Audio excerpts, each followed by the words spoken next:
سجده سهو چې موږ لګو دا دوه سجدې په دې کې به څه وایو او د دې دوه سجدو په دې منځ کې به څه وایو او که نه هغه څه به پکې وایو کوم چې موږ د فرضي مونځ په سجدو کې وایو او د دوه سجدو په منځ کې وایو الجواب د رسول صلی الله علیه وسلم نه خاص ذکر د سجده سهو دپاره او د دې دوه سجدو په منځ کې کومې چې دوه سجدې د سهو دي د دې په منځ کې د رسول صلی الله علیه وسلم نه خاص ذکر نه دی نقل او ما تاسو سره اکثر مخکې ووایي که نه چې کوم ځای کې شریعت یو خبره دغه شان پرېښودي نو موږ له پکې نه ده پکار چې ځان نه پکې سختیانې جوړو نو دې ځای کې به څه وی هغه څه وایه کوم څه چې ته د مانځه په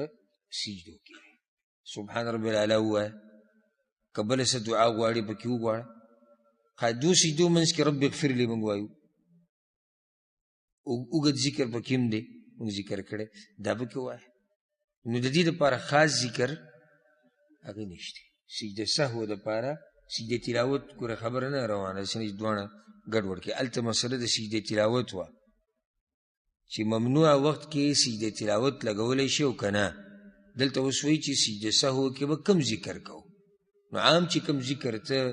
فرضي منځونو په سجده کې کې هم هغه ذکر به په سجده سهو کې کې او د دې دوه سجدو په منځ کې به کې بعضو مولیانو دا خبره ذکر کړې ده ته به دا وی سبحان من لا ینام ولا یسهو وی دې سجده کې به دا وی چې پاک دی هغه ذات چې په هغه خوب نه راځي په هغه سهو نه راځي امام ابن حجر رحمه الله وی لم اجد له اصلا د دې خبرې ما څه اصل نسل پیدا نه کو نو دا ځان نه خبره راځي چې هم کړې ده طریقه دغه ده عامو منځونو کې چې کم ذکر کې په سجدو کې هم هغه ذکر دلته کوه والله اعلم